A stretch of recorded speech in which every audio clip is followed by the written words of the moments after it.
Hey everyone, this is Katie. Welcome to this week's Texas Counts Weekly Update. We just opened up the Zoom webinar and we are going live on Facebook as we speak. So thank you again for joining us.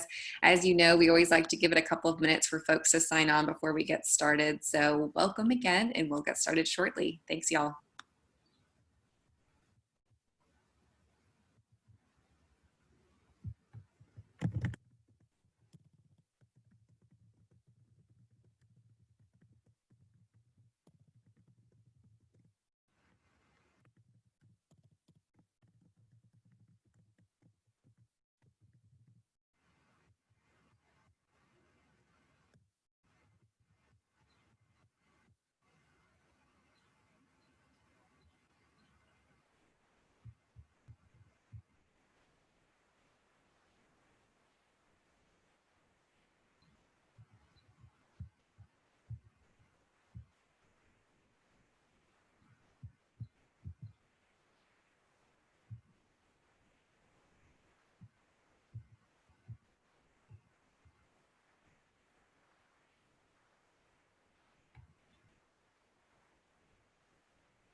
Okay, folks, we are going to go ahead and get started. Again, welcome to this week's Texas Counts Weekly Update. Today is Monday, June 15th. If you can believe it, we're already halfway through June. Today, I am joined by my two fabulous co-hosts, Dr. Lila Valencia from the Texas Demographic Center, and then Genesis Sanchez from the Leo Educational Fund. And my name is Katie Martin Lightfoot, and I am from Every Texan. Moving along, in terms of our agenda for today, as you know, we typically follow the same agenda each week. So of course, first and foremost, starting off with a big welcome to everyone. Genesis will walk us through some 2020 census updates, but also share some really great resources and information with folks. Then Dr. Valencia will walk us through the data to let us know how Texas is doing in terms of self-response. And then we will wrap things up with a big Texas Counts road trip update, sharing lots of information. I know that many of you have received emails from me late last week, and so excited to do a little bit of a deeper dive into that. And then of course, saving time at the end for questions. As you know, throughout this webinar, we're pretty casual, so feel free to use the chat box, the Q&A box, or of course, if you're joining in on Facebook, the comment section.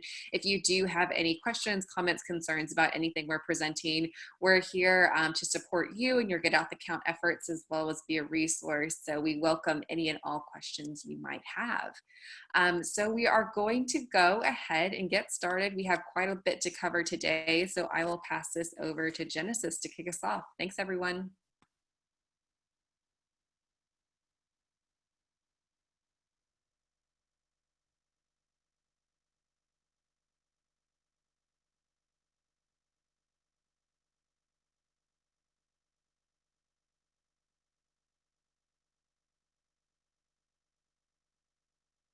Oops, it looks like Genesis's computer is having a little bit of an issue and she got kicked off. So we are actually going to move ahead of her material. We'll make sure to cover it once she can get back on. But we're going to switch things up a little bit and go right into the data. So Lila, if you're ready, that would be great if you can cover our data first. Thank you. Sure. Hello, everybody. Let's see. So we'll be looking at the data. We'll be looking at the 3 different resources that we've been covering week after week from the Census Bureau's self-response rate map, the CUNY Hard to Count map, and then the Census Bureau's dashboard with the rankings. And you've got the links for all of those here. Next slide, please. So since the last meeting, we have moved up a little bit to 55.6% response compared to the 55.4% response we had last week. Yes, you heard right. That's a 0.2 percentage point increase for Texas in response rates. And it's actually the same percentage point increase for the US. The US went up from 60.7% to 60.9%. So our responses to the census are really trickling in both nationally as well as throughout the state. We were anticipating that a lot of the update leave operations would be helpful in boosting some of those response rates in Texas, but it looks like it's still a little bit lagged.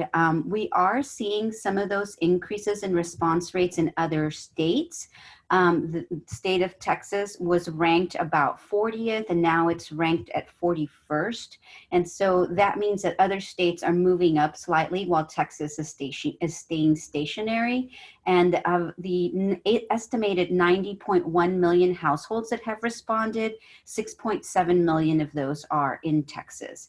Even Minnesota, that is in first in terms of response rate, also only moved up about 0.2 percentage points in the last week. So we're seeing this sort of slowing down in responses nationwide. Next slide, please.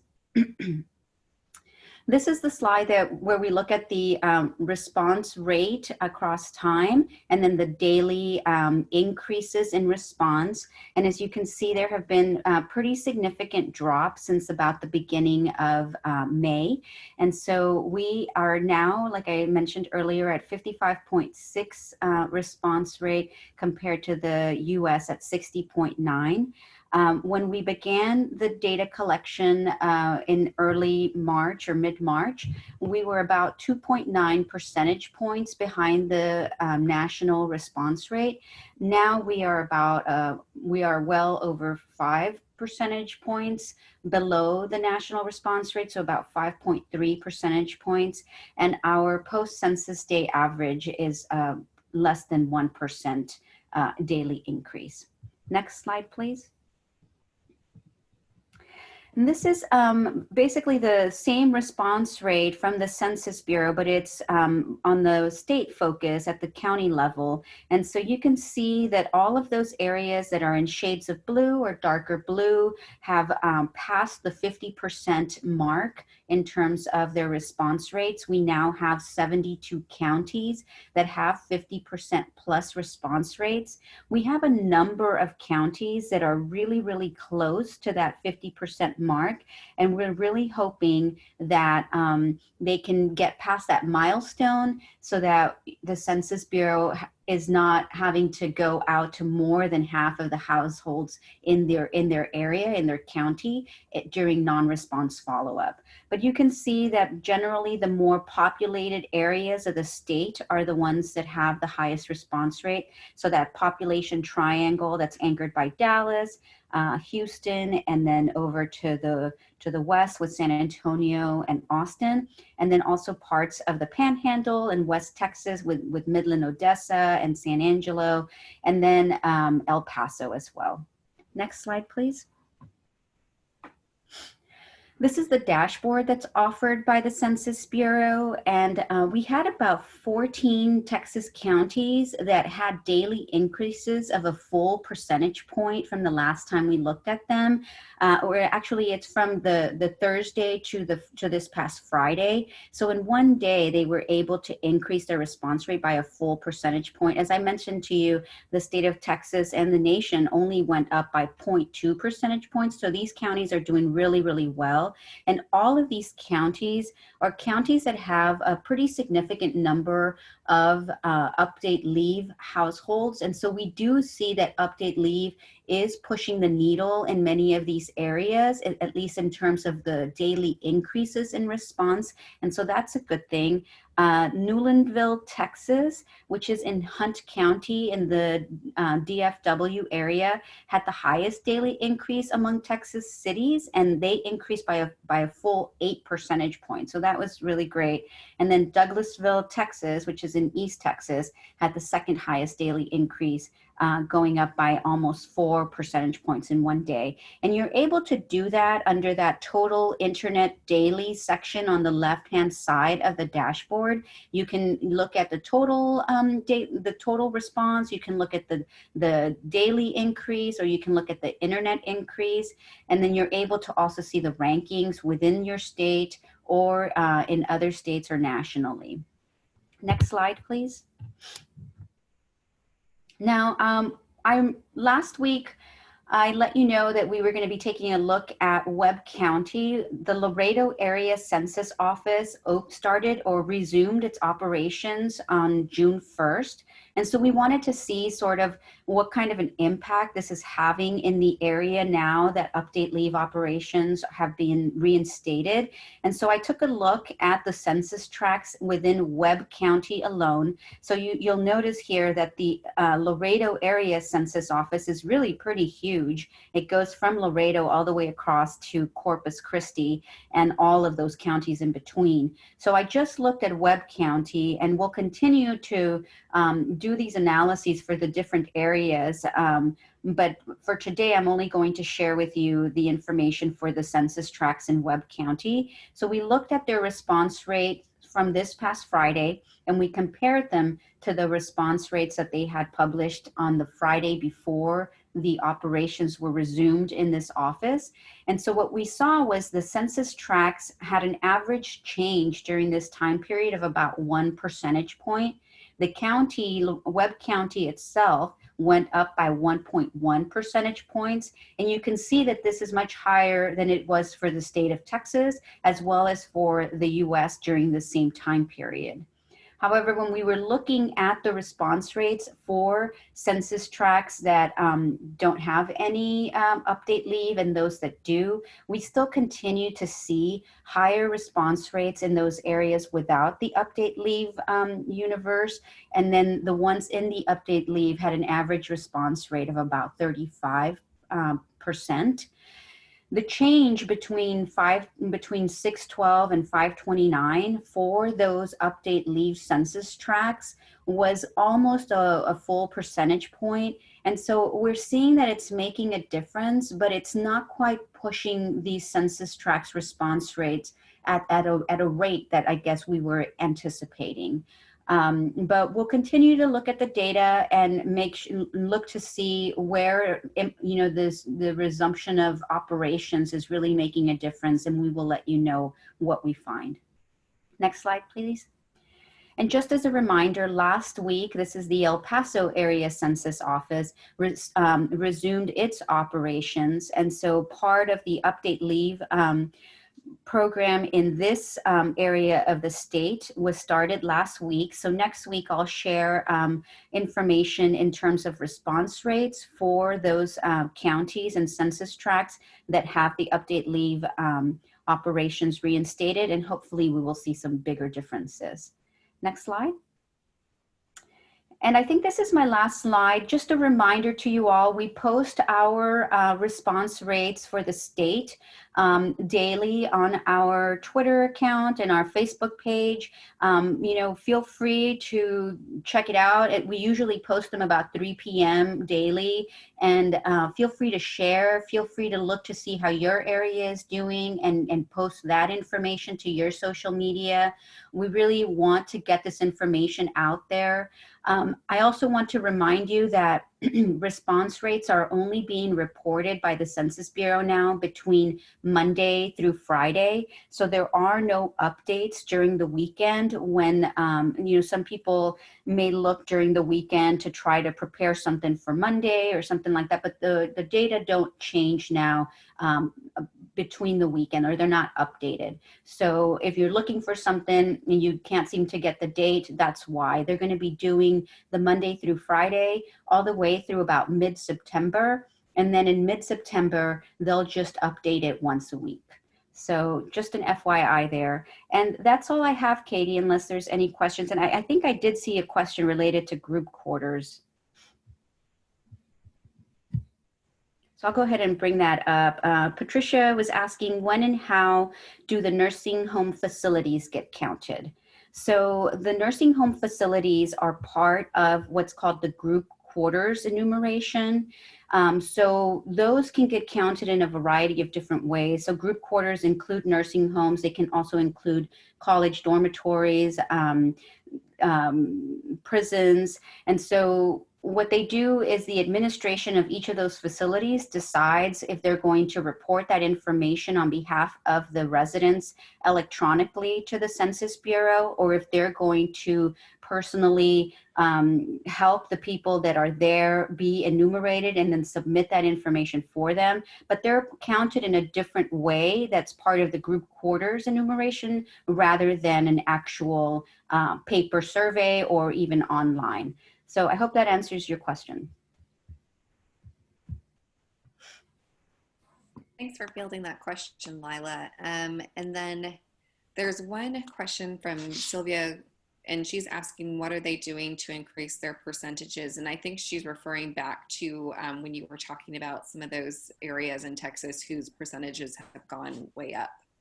Sure. So when I looked at Newlandville and Douglasville, and then some of those other counties that went up by a full percentage point, a lot of those places did have update leave housing or households that would be reached through update leave program. And so I do think that some of those areas are seeing, you know, slightly higher increases, daily increases because of the update leave operation.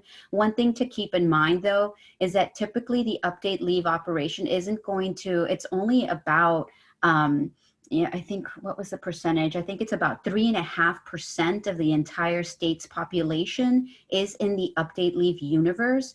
And so that means that while we can see individual increases in response rates in some of these areas, they're not going to be significant enough to move the needle for the state overall. Now, if they were to see, you know, like in Newlandville, where they had an 8 percentage point increase, if we saw that all across the board in the state, then absolutely, you know, we would move the needle and really get past that 6.7 million households that we seem to be stuck at. And so that's what I think is happening, and is a lot of those areas, is that people are finally receiving their census packet and for the first time getting the opportunity to respond. Exactly, Sarah. Yeah, Newlandville is a pretty small city, and so yes, it's going to make a big difference. The challenge is real for the state of Texas. We have a lot of households to count, and some of these, you know, small increases are not necessarily going to be enough to move the needle statewide. Thank you so much, Lila. And again, if anyone does have any questions or on anything we're presenting today, please feel free to use the chat box, pop them in the comment section on Facebook, or use the Q&A box as well. Now, I believe that we have Genesis back on the call, which is very exciting. And so bear with us for 1 second, because I'm going to go back to her section of the presentation, and she will give us some updates on operations, as well as share some really great resources around the census. Hey, Katie, and I can field one more question while you move through the slides. Margarita would like to know, how can we help get foster children counted? Or I guess misplaced, and those who are experiencing homelessness. And so for foster children, it really is important. They're kind of going to be counted at different ways, depending on whether they are currently living with a family or whether they are still in the foster care system. So if they're in the foster care system, they're like not housed in a family, they're going to be counted through group quarters. Now, if they are currently living in a household with a family, then that family needs to make sure that they count them on their census form. And so this is sort of part of the making sure that we count all children, right? And so we want to make sure that that communication is clear, that this includes children who are foster children as well. And then those who are experiencing homelessness, that's a different type of enumeration that is also part of the group quarters enumeration.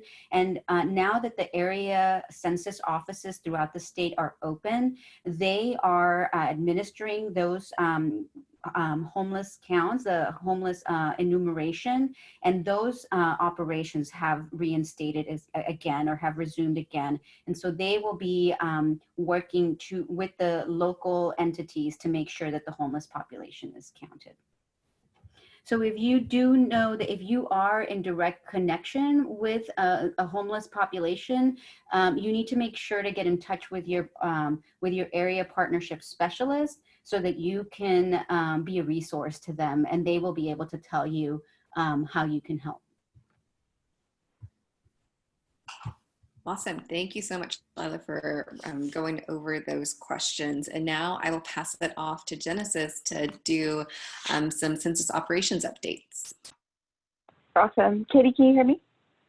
Yes, we can hear you. Oh, okay, awesome. Thank you all for your patience. I'm not really sure what happened there, but I'm glad these questions are being brought up because I'm also going to cover a little bit of this as well. Next slide, please, Katie. So the Bureau put out a press release last week on some of the operations and how they're resuming in the field. So as Dr. Valencia mentioned, all the ACOs, the area census offices in Texas, should be opened or opening back up. These offices, again, as I've mentioned before, primarily work on update leave, on hiring, and fielding applications, training, etc., and then some of the non-response follow-up and other kind of community engagement programs. So the press release covered some of this. One thing that they're going to be doing is they're going to be doing a soft launch of NERFU, which is a non-response follow-up that for all ACOs is going to begin on August 11th and goes through the end of the census, which is October 31st. The soft launch, the idea behind it, this isn't new to this moment. The Bureau typically does kind of a practice field operation to make sure that they have all their systems in place and that they can work out kinks before their hard launch. So starting about mid-July, 6 ACOs, 1 per region, will begin NERFU. They're going to announce which of those ACOs will be a part of this soft launch by the end of June. So if there is one in Texas, we'll know, and if there's not, then we don't really have to worry. There will be a second wave soft launch that's going to happen at the end of June. And so they'll announce that at the end of, they're going to, I think I might have that a little bit wrong, but there's going to be a second wave after that. So once those are announced as well, we'll continue to report back and give you guys an update. So in case there are ACOs here that are launching before August 11th, then we can do some kind of media push around it as well. The Bureau reports that they're going to start counting transitory locations, folks at these locations around starting in September. Transitory locations are considered things like marinas, RVs, circuses, hotels, motels, where people may be kind of moving through these locations, moving with their job, for example. In addition, they've also shared that the Community Partnership and Engagement Program has resumed in-person events where it is safe to do so. So you may see field staff out at events in your community. That's dependent on local, guidelines, etc. So keep an eye out for that as well. The Mobile Questionnaire Assistance Program, the MQA, that was supposed to kind of be resumed, is being modified. We don't have any concrete dates around that, but know that they're working on it. And then in addition, the Census Bureau is going to continue their communications campaign through October 2020. So I'm going to link the press release here. So you guys, if you want to take a look and see how any of these different operations might impact your work, please feel free to take a look. It's much more detailed than I can cover here. Next slide, please. So they also did mention that they are planning on resuming counting the homeless population from September 22nd to 24th. So originally this was supposed to happen from March 31st and then the 1st of April. So this is where they're going to be moving the operation into the specific time period. So especially trained census takers are going to be counting people at shelters, soup kitchens, mobile food vans, and outdoor locations. So think about places under bridges, for example, and then all-night businesses, so transit stations and 24-hour laundromats. Folks who are experiencing homelessness will be counted where they are staying on those days. So in all likelihood, they're going to be asked, where are you living right now at this moment, rather than asking them, where were you living on April 1st? And as Lila mentioned, the Bureau is going to continue doing, advocacy and coordinating with these local service providers in order to make sure that this population is counted. And then for all operations, the Census Bureau is going to be training hired staff on social distancing guidelines, and they'll give staff PPE. And then I also wanted to mention, there was a question about group quarters enumeration. We do have the dates, so the operations around that are supposed to start on July 1st and go through September.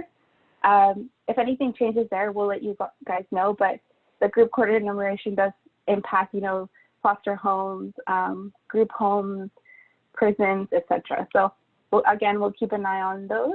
Next slide. So just as a friendly reminder, if you see any negative ads or misinformation around the census, please report it. The link here is for kind of one of our social media graphics. And so if you want to include this in your own, social media outreach, please do so. We've seen some of it in California. We haven't really seen it here in Texas, and we hope that stays the same. But as you know, the operations move fairly quickly. And so if folks are starting to get, antsy about the census and they start to, attack it, or if they're sharing kind of misinformation, please do report it, because it does help us make sure that we can keep an eye on that before it gets too big. And then I also wanted to share that there's a few weeks of action this week. So from Fair Count, there's a virtual Juneteenth Census Celebration Week. So once you click through here, you'll have an entire roster of events that are happening this week. Firm and United We Dream are hosting an Immigrant Census Week of Action. And so they've created a toolkit if you want to take a look at that and join as well. And then Census Counts is also hosting kind of a week of action, but their primary push is on June 17th, where they'll be having Our Power, Our Census Digital Day of Action. And they've also pulled together a toolkit to support efforts on the ground. And then today, just a friendly reminder that today is the last day to register to vote in Texas for the 2020 Texas runoff election. So if you haven't done so, please do so. And I think with that, I'm going to go ahead and answer some questions that I saw that popped up. Francisco asked, do we know how the MQA is being modified? So I would take a look at the press release. I think the idea behind the modification is the Bureau is trying to figure out where to go in terms of who's really, really hard to count right now, and making sure that they're pushing their resources to the appropriate place. So I'm going to throw the press release into the chat right now. And then I don't see any other questions. But as always, feel free to throw them into the chat, and then we'll come back to them at some time in the webinar. Thanks, everybody. Awesome. Thank you so much, Genesis.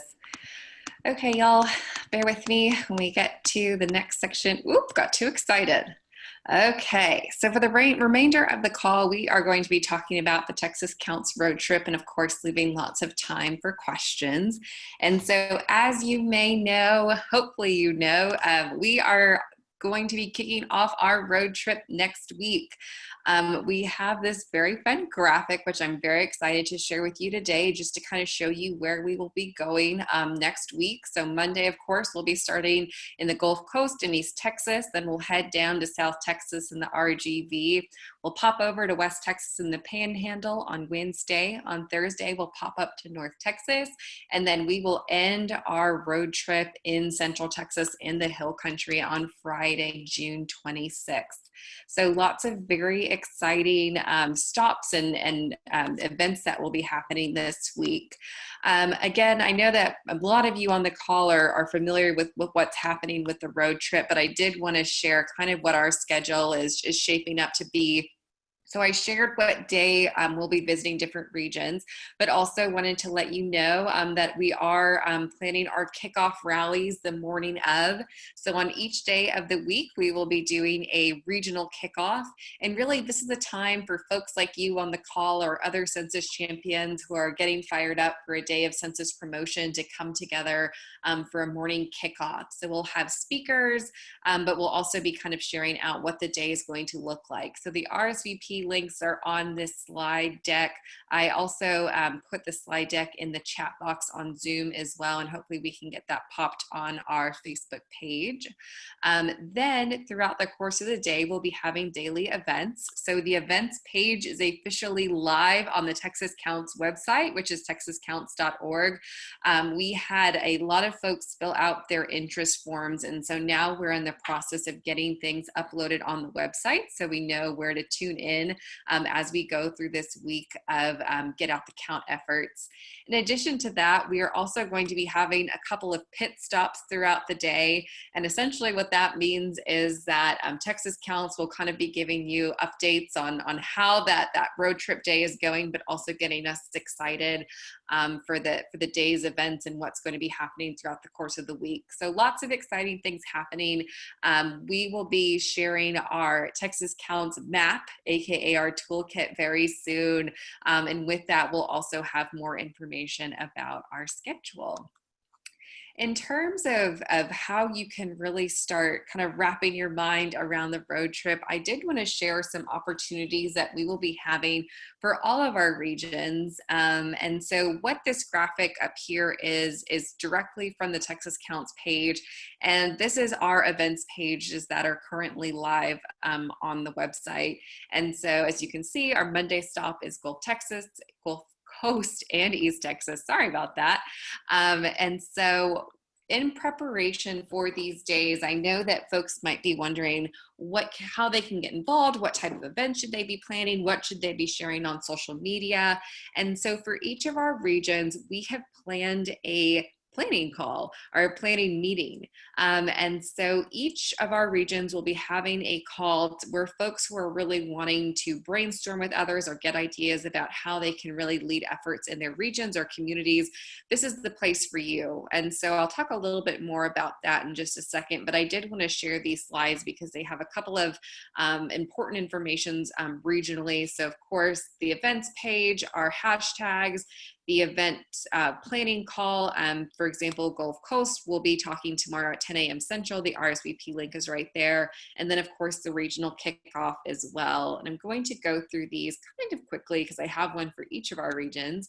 And if you forgot or don't know what county or what region your county is, and I've also included those as well. Tuesday, of course, is our stop in South Texas in the Rio Grande Valley. We'll be doing our planning call tomorrow at 11 a.m. Central. Again, the RSVP link is there. Here are our counties. West Texas and the Panhandle will be doing our planning call. Oops, I need to edit that. I apologize. I'll make sure you have the correct dates when we actually have our planning calls, which I think most of you already have, but I'll make sure to edit that. Those are our counties, our North Texas stop, our call. I guess I didn't edit those on any of them. My big apologies. I will make sure to edit those. And then of course our North Texas counties, and then Central Texas in the Hill Country and our planning call for that. In terms of kind of what efforts are going to be looking like. And so again, those planning calls, the purpose really is for you to get to connect with other folks in your county who are going to be leading efforts, but also to kind of help you get an idea of what you can be doing. I sent a big email out towards the end of last week with lots of information on it. And on these slides, I've kind of broken apart that information to give you a little bit more clarity on what we're talking about when we're saying events. And so first, let me start off saying that events can be big or small, or efforts can be big or small. So maybe it's just you sharing out tweets about the census that day, or maybe you're doing a full-fledged event. Whatever it looks like for you in your capacity, we are just trying to get as many voices as we can next week talking about the census in Texas. And so when we do think about events, I kind of put them into two different buckets. So one of our buckets is local events. And so these are get off the count efforts that you can lead locally in your community. Maybe they have a little bit more of a personal touch because maybe it's something that you can actually do in your community. For example, a car parade promoting the census. Maybe it's placing yard signs around hotspots in your communities or in neighborhoods, reminding folks to fill out the census questionnaire. Maybe it's working with a couple of organizations in your area to do some really robust phone and text banking. Maybe it's contacting your local TV or radio and doing interviews around the census. You can partner with essential locations or open businesses in your community to promote the census. Think about to-go meals and inserting a census flyer, or maybe at the grocery stores, we're putting census yard signs around the parking lots. But it can also be virtual. So again, thinking about different performances or events that you think your community would be really interested in tuning into. Maybe there is a local musician or DJ. Maybe it's your local library doing a story time for kiddos in your community. Really, when it comes to events, you can be as creative and elaborate as you want it to be, but it can also be really, really simple as well. And so that's what we think about when we're talking about more local events. When we flip over to the statewide events, these look a little bit different because these are things where we're trying to tap a larger audience, meaning the state of Texas. And so, of course, one, you can do a social media campaign utilizing the Texas Counts map, AKA the toolkit, and other resources. Virtual performances will also be, and games or tours of your community will also be great. One way to think about this is, you know what makes your community special. You know what makes your cities and counties special. And so how could you open your door to a visitor coming in? What would you show a guest coming in from out of town? What's in your area? So maybe if you're on the beach, that's taking us on a nice stroll along the beach and showing us the beautiful sights, but also doing some census promotion. Maybe in your area, if there is a really popular food, maybe you're going to have someone prepare that meal on a Facebook Live and showing people how to create that recipe for their own families, but also, again, promoting the census. Again, this doesn't have to be big. It doesn't have to be elaborate. I know we're all pretty busy right now and there's a lot going on in the world. And so again, we're trying to think of fun ways to inject census messaging into content that folks will want to tune into. And then of course, just sharing videos, photos, or stories from your region and really utilizing those hashtags so folks can tune in. And I think that the big thing for this week really is going to be our promotion on social media. If we have organizations, businesses, governments, influencers in our communities all promoting the census during this week, someone in your community or multiple people in your community who haven't filled out the questionnaire yet are going to see that messaging and hopefully be encouraged to fill out the questionnaire. So some examples of kind of what I just went through. First is this beautiful flyer coming out of West Texas, out of El Paso, about a Loteria event that they'll be doing next week. And so as you can see, this is something that's maybe a little bit more out of the box, non-traditional, creative. They're doing a Census Church Challenge with Facebook Live. So they're going to have live music, games, and prizes. A census questionnaire assistance with the U.S. Census Bureau employees will be available by phone to help folks with the census. And then, oh no, I think I'm going to butcher this, but Sensoteria. So Loteria, they're going to be playing as well. So again, this is a very amazing, robust effort that they're doing out in West Texas with the partners below. And this is a way to connect with community and get them really excited and engaged for all of the music, games, and prizes, but also encourage them to fill out the census and also providing support for that. Another example, this comes from East Texas.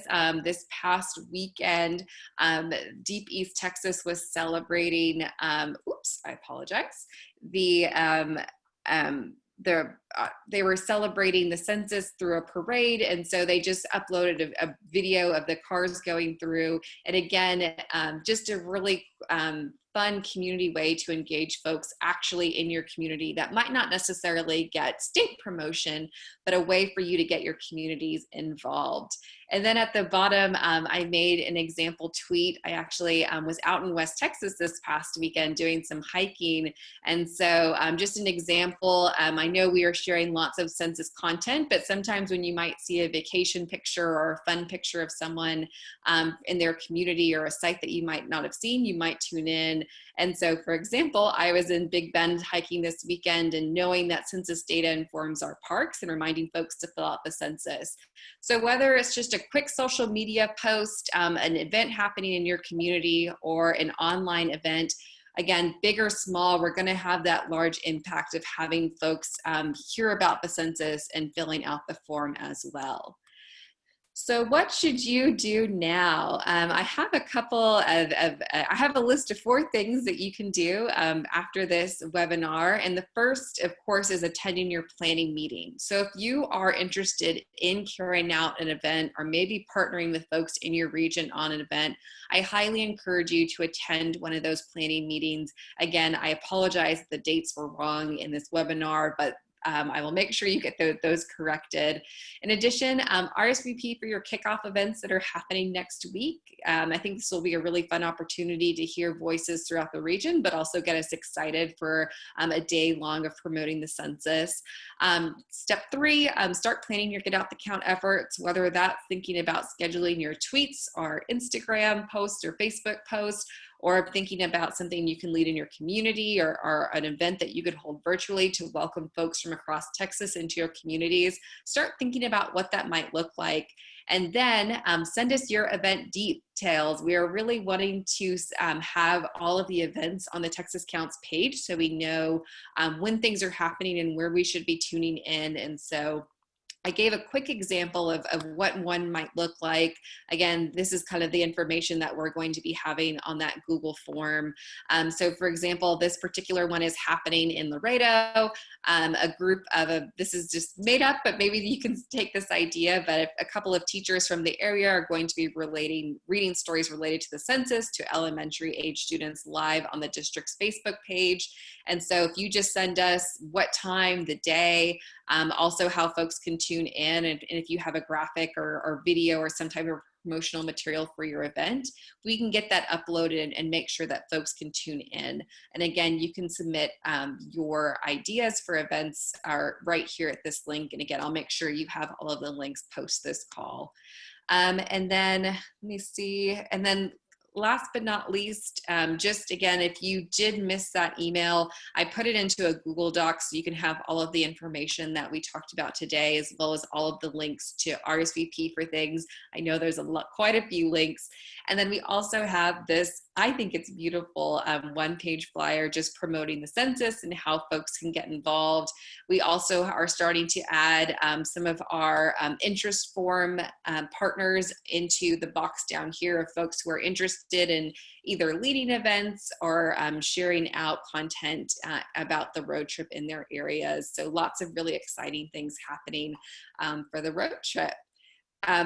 Right now, that's kind of where I'm going to stop on road trip information, just because we will be having those planning calls. And if you're unable to attend, just shoot me an email at martin@everytexan.org, and I'm happy to talk with you offline about planning your events.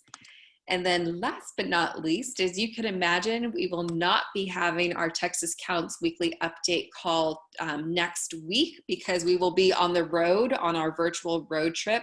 And then the week after that is the week of July 4th. So we are going to take another break during that week, but we will be resuming in July. And so just keep a lookout with email or social media. We'll let you know when we'll be hosting these again. But to let you know, they're probably going to be a little less frequent than every week, just because operations aren't changing as frequently. And then, as you know, the self-response data coming back in isn't changing too much on a week-to-week basis. But we do still want to be able to provide support and resources to you as we continue getting out the count into October. So I am going to pause there. I've been seeing our chat box, and Genesis has put in lots of really great resources around what she covered today. I'm trying to see if we have any specific questions. I'm not seeing one. And again, I'll make sure you get the corrected information on our follow-up email, and I'll edit the slides as well. Genesis, are you seeing any in the Q&A box? I'm going to check Facebook as well.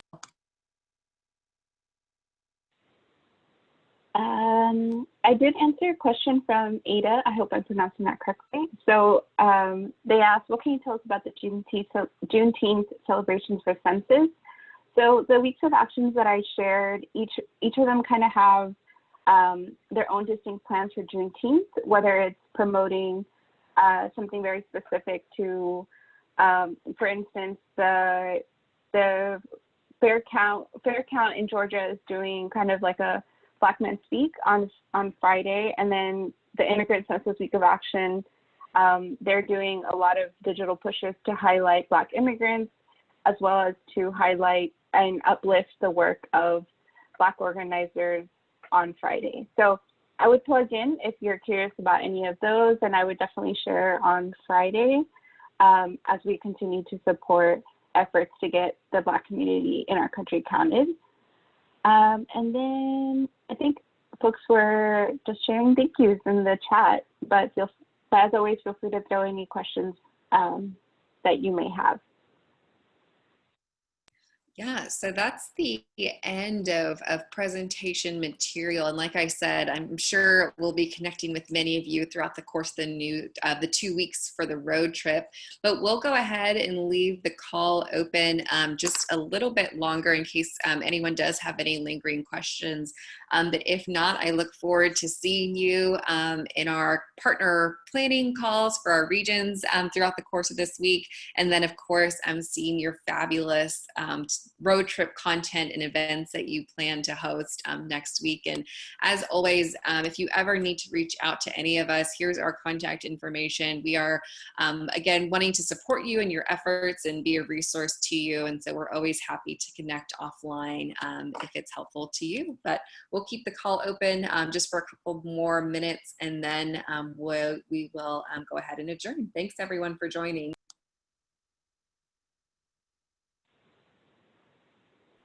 Oh, and just another thing in terms of Juneteenth, and I'll make sure that y'all get this resource as well. My Black Counts also has a week of programming throughout the course of this week, and so we'll make sure that y'all get that resource if you're hoping to promote as well. I also wanted to share one more thing. I mentioned prior that the Census Bureau has kind of a partnership program to work with partners on the ground, folks like us on the call. They do have permission to do in-person events, but you have to request their assistance and their partnership. So they're probably not going to reach out to you, but if you want to work with them on something and your organization is allowing you to go back into the field, please do reach out to partnership specialists directly wherever they may be in your area, because that seems to be the way that they're going to be able to support your work.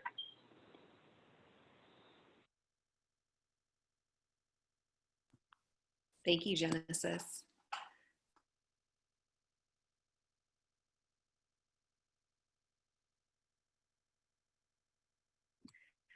All right, everybody, we are going to go ahead and officially end today's webinar. Thank you again so much for joining us today. This is always one of the highlights of my week, getting to connect with you all, and always appreciate everyone tuning in to continue making sure that everyone in Texas is counted. Stay safe, stay well, and we'll be in touch soon. Thanks, everyone.